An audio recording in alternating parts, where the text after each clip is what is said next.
మన topic content ఈరోజు solar system. అసలు సోలార్ సిస్టమ్ ఎలా ఫామ్ అయింది, అట్మాస్ఫియర్, గ్యాలక్సీ, యూనివర్స్ అవంటే ఏంటో చూద్దాం ఫస్ట్. అసలు ఈ యూనివర్స్ అనేది మనం ఎలా ఫామ్ అయిందంటే big bang theory. Big bang అనే ఒక థియరీ వల్ల ఫామ్ అయిందని చెప్పుకుంటాం. బిగ్ బ్యాంగ్ థియరీ అంటే ఏంది? ఒక ఎక్స్ప్లోజన్, ఒక బాంబులా పేలిందంట. ఒక ప్లేస్ మొత్తం బాంబులా పేలి ఈ యూనివర్స్ ఫామ్ అయిందంట. అది ఎప్పుడు ఫామ్ అయింది? 13.798 బిలియన్ ఇయర్స్ ఎగో. మిలియన్ అంటే 10 లక్షలు, బిలియన్ అంటే కోటి, మేబీ కోటి సంవత్సరాలు. 13 చూడంత ఉందా? 1 2 3 4 5 13,000 కోట్ల బిలియన్ సంవత్సరాల క్రితం వచ్చింది అన్నాడు. ఈ థియరీ చెప్పిన వాళ్ళందరూ ఒకటి చెప్తాడు కదా. అతను థియరీ చెప్పాడంటే ఒక ఆథర్ ఉంటాడు. ఆ ఆథర్ ఏం పేరు అంటే జార్జ్ లెమాటైర్. ఇది important. Big bang theory was proposed by అని డైరెక్ట్గా అడుగుతాడు జార్జ్ లెమాటైర్.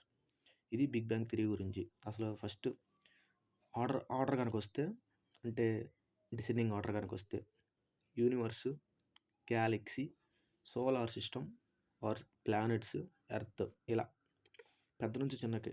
కాబట్టి మనం యూనివర్స్ అంటే ఏంటి చెప్పుకుందాం. యూనివర్స్ అంటే ఏంటి? Total of everything that exist. ఈ విశ్వంలో యూనివర్స్ అంటే విశ్వం. అసలు ఈ భూమి మీద విశ్వం మొత్తం ఏమున్నాయో, total of everything that exist, ఏమైతే ఉన్నాయో, ఆకాశం కానీ, భూమి కానీ, నక్షత్రాలు కానీ మొత్తం కలిపి యూనివర్స్ అంటాం. స్టడీ ఆఫ్ యూనివర్స్ ఏంటి? కాస్మాలజీ. కాస్మాలజీలో కాస్మోస్ అంటే యూనివర్స్, లోగోస్ అంటే science. Study of universe is called cosmology.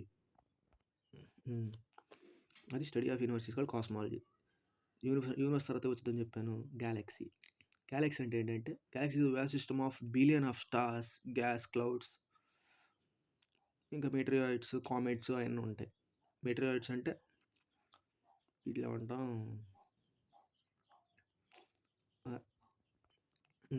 Asteroids అంటాం కదా, అవి.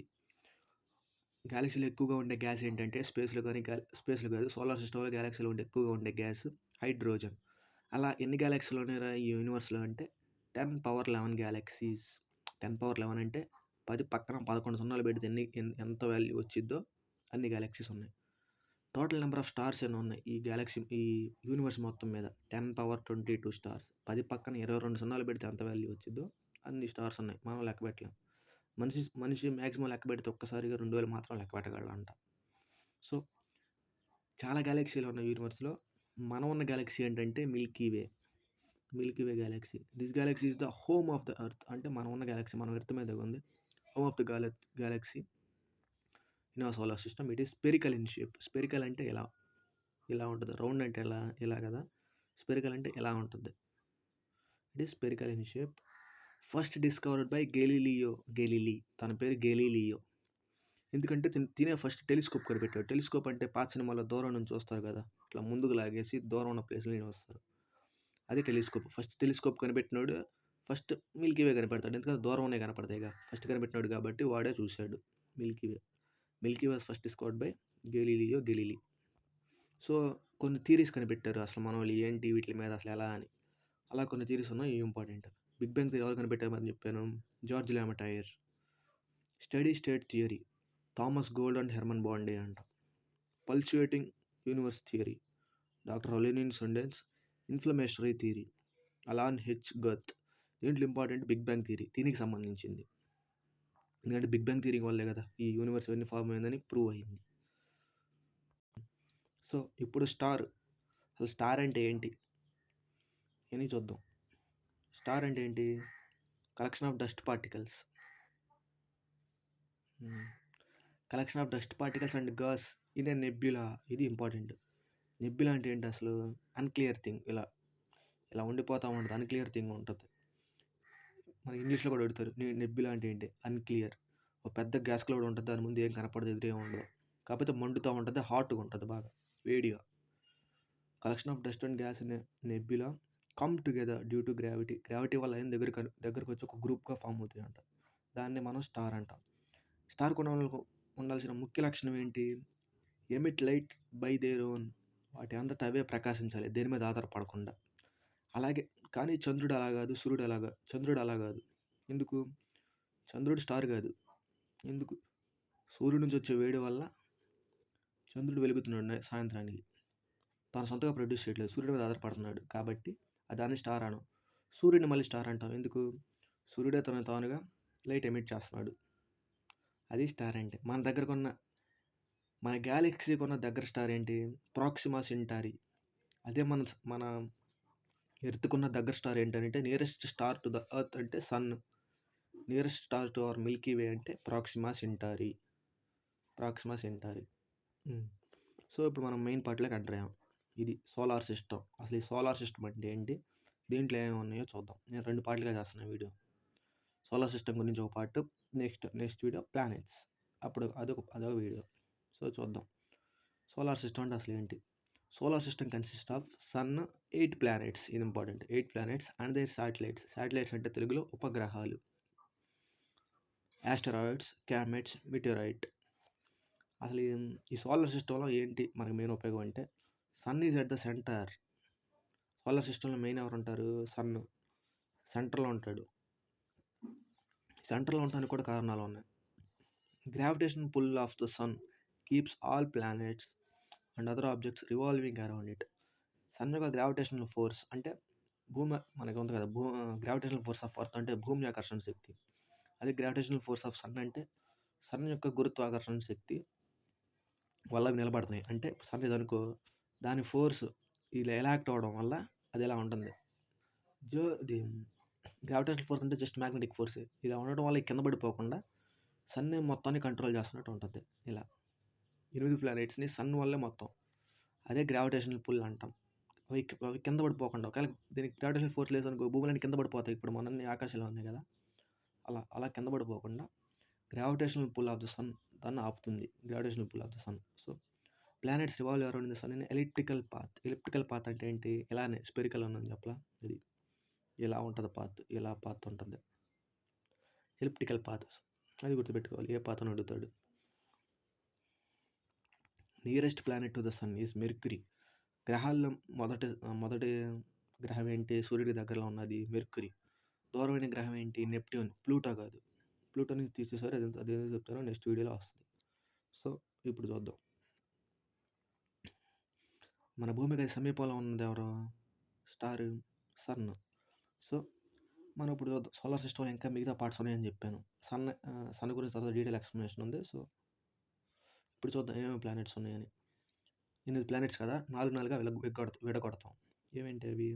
Mercury, Venus, Earth, Mars are called terrestrial planets. Terrestrial అంటే భూమి, దాని మీద భూమి పార్ట్ ఉంది కొంచెం. భూమి పార్ట్ అంటే ఏంటి? నేల ఉంది. అది టెరిస్ట్రియల్ అంటే. టెరిస్ట్రియల్ అంటే నేల. దాని తర్వాత Jupiter, Saturn, Uranus, Neptune are called gaseous planets. అవి మొత్తం గ్యాసెస్తో తయారై ఉన్నాయని అర్థం. ఈ మెర్క్యూరీ, వీనస్ అనేవేంటి? భూమి నేల పార్టికల్స్ కొంచెం తయారై ఉన్నాయని అర్థం. నేల పార్టికల్స్ ఇది మొత్తం గ్యాస్తోనే తయారైనాయని అర్థం. గ్యాషియస్ ప్లానెట్స్, వీటిని గ్యాషియస్ జెయింట్స్ అని కూడా అంటాం. సో అది ఆ ప్లానెట్స్ గురించి జస్ట్ ఇంట్రో. తర్వాత కొన్ని థియరీలు ప్రపోజ్ చేశారు కొంతమంది. అసలు సూర్యుడి చుట్టూనే భూమి తిరుగుతుందా, భూమి చుట్టూనే సూర్యుడు తిరుగుతున్నాడా అని.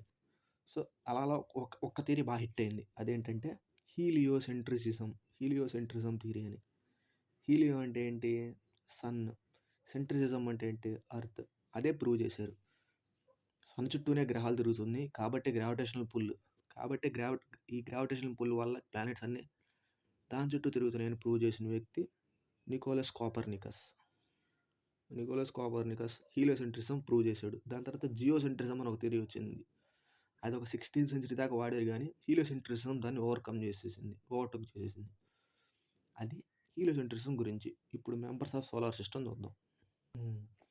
మెంబర్స్ ఆఫ్ సోలార్ సిస్టంలో ఫస్ట్ సన్ గురించి మనం చూద్దాం. Sun is the centre of the solar system. మన సోలార్ సిస్టంలో సన్నే మనకి మధ్యలో ఉంటాడు. ఇది సూర్యుడు భూమి కంటే ఎంత పెద్దదో చెప్పడానికి ఇదొక example. It is 13 lakhs size times of earth. అంటే భూమి బరువు 1 అనుకుంటే సన్న బరువు ఎంత? 13 లక్షలు.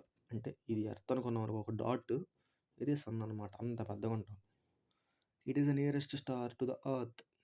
మనకు భూమికి దగ్గరలో ఉన్న స్టార్ ఏంటి? సన్ అని చెప్పాను.